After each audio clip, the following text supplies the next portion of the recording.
Hello, everybody. Scott Golden here with the Winter War 84 Impact review. Not exactly a fan of this, but it is what it is as far as an interesting concept. Basically, what they're doing is trying to be some level of wrestling program that is a throwback to the 80s gimmicky style holiday deal. They take their contracted talent, put them under different names for one night only, and have some fun with it, I guess, if people like this sort of thing. Um, anyway, it's an interesting countdown to throwback throwdown. Um, they show from 2019 Downtown Daddy Brown, Willie Mack defeating the International Commonwealth TV champion against Julian Cumberland, Ethan Page with Sonny Sanders, Sammy Callahan in a loser leaves town match to become the new champion. Tonight on commentary, Gillespie Soul, which is Josh Matthews, and Gordine LaRox, Matt Stryker. Uh, Duke Winchester, Sam Beal defeating the mysterious Mr. E, Jackson Stone. I don't know, kind of an interesting Ferguson opening the show. Commercial promoting title match with Downtown Daddy Brown later. Um, Basically, there's a card subject to change at the bottom. Get an announcement from Muscles McGee detailing the fact that the American border and they won't make it tonight's main event. Suddenly, Ferguson drives down a beer and headed into the arena, and Ferguson comes down to the ring, talk trash to the crowd in Louisville, Kentucky. He told the crowd that McGee is not going to make it to the arena tonight, and he had a free night. And he reminded us that Daddy Brown can't challenge for the title while Ferguson is the champion. Suddenly out comes Gillespie Soul Jr.'s senior Scott D'Amore, owner of IPFW, and told Ferguson that he suspended him for McGee, and Cowboy McCoy's problems making it to the show as of late. Also telling Ferguson that he's got a replacement tonight. Ferguson opted to beat Santa Claus Willie Mack in a Destroyer mask and North Pole street fight.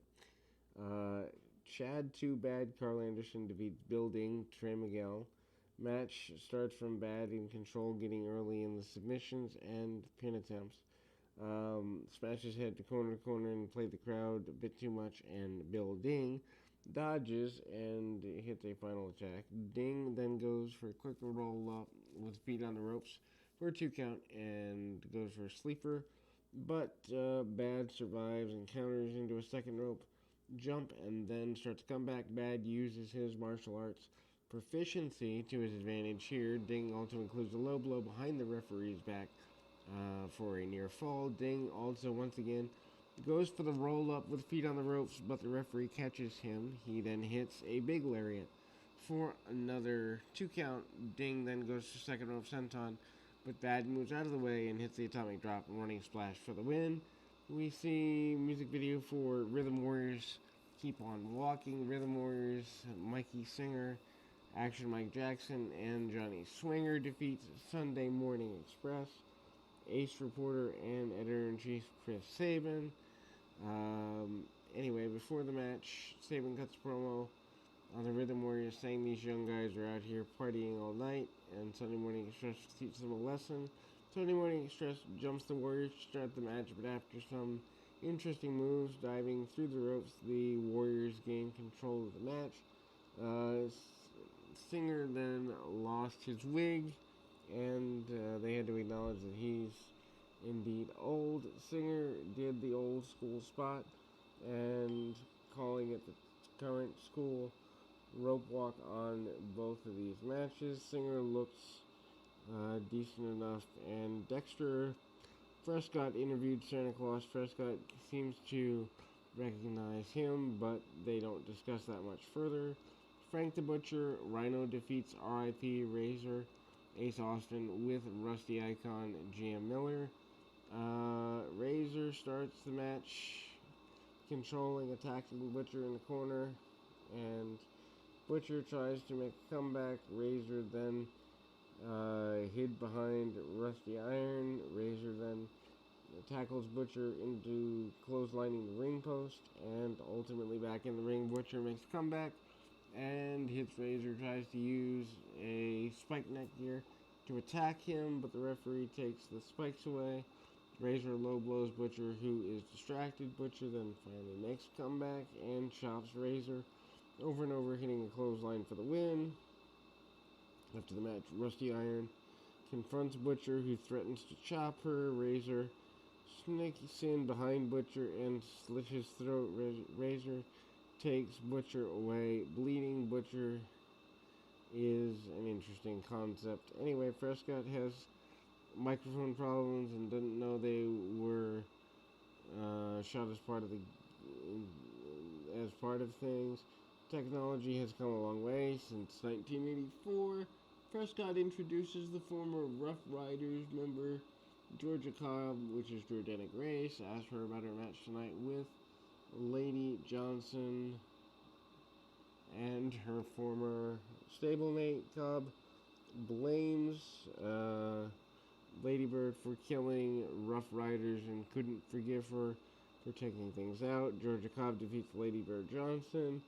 In the ring, Cobb locks on a sleeper and takes Johnson down, takes the size advantage, knocks Cobb off of her. Johnson then works over Cobb, gets distracted herself playing to the crowd, allowing Cobb to mount a comeback. Cobb then goes for fireman's carry, but she still couldn't deal with Johnson's size. Johnson scoop slams her, locks on the camel clutch, and mocks Cobb, and ultimately makes repeated insinuations that she can't handle her. Cobb then makes a comeback, a couple of clotheslines and elbows, and ultimately finally takes down Johnson. Cobb slams Johnson head to the mat. Johnson then gets a desperate Samoan drop. Johnson brings out tire iron she used to take out Mildred, but the referee is unimpressed with this. Rolling plunge for the win. A medical update on Frank the Butcher. Dr. Al Snow informs us Butcher needed an emergency procedure.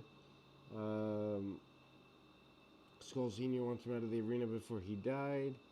Suddenly, Quincy Cosmos, Raju, asks Dr. Snow and Skull about the necktie. Cosmos comes to the ring and said he's taken the necklace to make himself beautiful. Skull Jr. confronts him and tells him that if Senior is out, he's now in charge of the promotion. He books himself to face Cosmos. Gypsy Saul Jr. defeats Quinn Cosmos. Cosmos jumps up and Saul Jr. takes him down, where Saul tries to make a comeback, but Saul eventually managed to dodge. Cosmos takes him down with an atomic drop and an innovative move called a Rana. Cosmos then regained control, attacking with a falling elbow. Couldn't get the pin. Cosmos locks on a headlock, but Shoal finally comes back and counters with a chin breaker, connecting with some elbows and a drop kick and a second Rana and a springboard kick for a near pinfall. Soul then accidentally hits the referee. Cosmos dodges him, but then Cosmos tries to attack Junior. Soul Sr. comes back to help his son, and Cosmos Sr.'s counter the pinfall. Soul Jr. wins, regaining his dad's promotion. After the match, Sr. gives his son his necklace in a passing of the torch moment. Anyway, so outside, R.I.P. Razor and Rusty are confronted by Duke Winchester and Ivanabella and Deanna Ferrazzo about their acts against Frank the Butcher. Bella challenges Rusty to settle their differences in the ring. Then DJ Too Large Moose comes out to perform his latest song style of rap. The crowd's chanting "Go DJ Go" until Corny Corn Johnny Bravo stops him and berates the art of rap. Corn brings out Peeves Wellesley, which is Heath Slater. DJ Large and Wellesley challenged each other to a sing-off. Later jumps Too Large after the crowd gets behind him. Wesley and Korn then takes out Too Large and breaks a guitar on his back. Wesley dances Too Large body before leaving the ring. Hard Harry Hale, Jake Something defeats Bart Larry D in a four corners bull rope match. Bart's in control early. Triple H, though, stops him before getting all corners. HHH comes back, hitting all four corners too, but Bart pulls him into a big spine buster. Bart then comes close to hitting all corners, but the 3H man hits a series of clothesline touching two corners, hits Black Hole Slam. Bart falls to the floor, pulling his man into a rough situation. Anyway, Bart attacks 3H with a cowbell on the ropes, choking him with the ropes, pulls Triple H around touches the corners, but without reacting, also touches all corners. Behind him, last corner soars, sees the 3H man flip over Bart and touch the final corner. Prescott announced that there's going to be an Ontario match next month. Sammy Sanders, which is Sammy Callahan, barges in and threatens to the star individual. Jimmy Jacobs rolls out and confronts Sanders, saying he'll take on God in his contract. Ivanabella defeats Rusty Iron. Iron tries to jump Bella, but smashes her head in the corner and gets her in early, pins her with a cross body. Iron cuts her off and waits for the neck with constant chin locks. Bella then tries to fight back. Razor is unimpressed with all of this. Anyway, so Iron locks in the camel clutch for the submission tease, but Belle then gets out of it. She tries to follow up with a running splash. Iron moves out of the way. Iron attacks with a couple of hip attacks, and then afterwards Razor threatens to cut Belle's throat, but Frank the Butcher makes his return, saves Belle, and Butcher hits a bunch of offensive maneuvers. Prescott interviews Tim Burr, Josh Alexander, who is about to face Eric the Redwood, W. Morrissey. Burr named all the men he'd taken down, including Andre the Giant. Tim Burr defeats Eric the Redwood. Hogan Andre feel early going for the slam. Wood manages to block every attempt. Anyway, eventually Burr attacks Wood from the top double axe handle, but Wood recovers and gets him in a bear hug. Burr escapes and tries to saw off Wood's leg, hits a scoop slam, hits a leg drop, and gets the win. And then Percott interviews Dr. Ross about saving the Butcher's life. Seems to have forgotten that he's supposed to save Duke Winchester, and they did some Al Snow heads, and Snow said, well, hey, this is disappointing. The $237,000 man, R.D. Reynolds, comes out to the ring after Fit Boy's entrance. He talks about the time when he was the $300,000 man, but now he wasn't that man anymore. Fit Boy starts exchanging in the ring, gets attention from the crowd instead. $237,000 man announces he has a new client to bring fortune back and introduce Fit Boy's opponent. Jazzy Fit Boy Madison Rain defeats the Werewoman, Savannah Evans, DQ. Wanda is dressed as Thriller Michael Jackson post-tribute.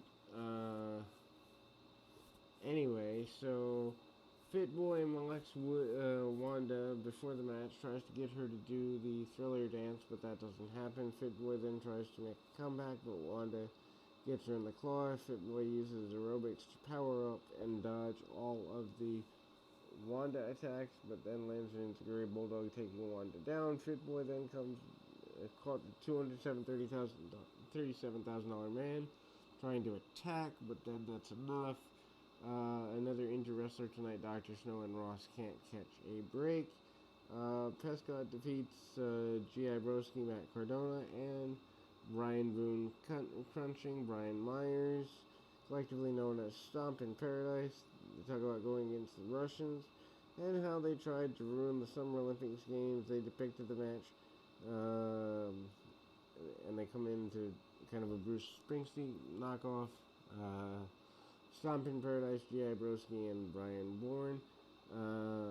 Rainbow Crunching defeats the Russians.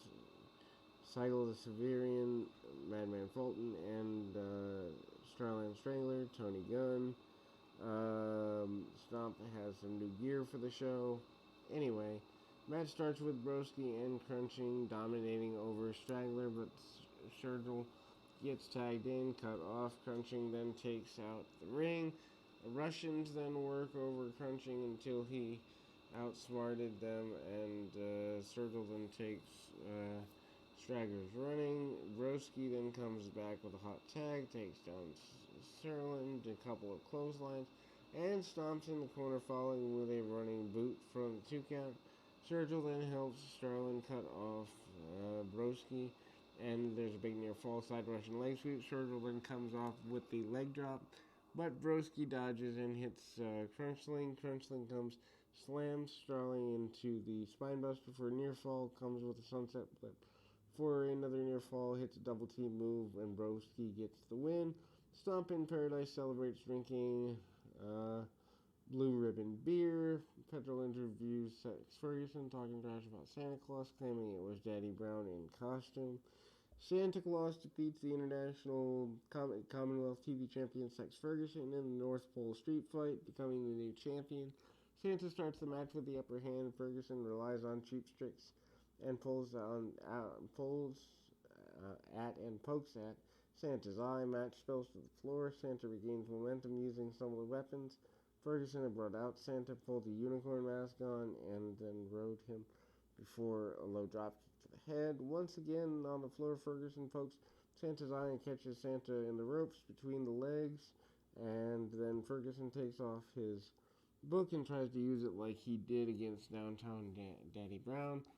And then Santa takes off. Ferguson then took the other boot off, and both knocked each other down with boot shots. Santa then comes back with strikes and crossbody, and Santa, the fans are chanting, well, something lewd. Anyway, Ferguson gets a beer, comes back in, uses it against Santa, but couldn't bring himself to waste beer. Instead, drank the beer, allowing Santa to recover, hit a low blow and a stunner, and running falling elbow for the win. After the match, Santa gives out presents, and we close this very bizarre show. I understand comedy, but yeah, this isn't my thing. But a lot of people probably liked it, so it is what it is. Anyway, we'll be back with more right after this.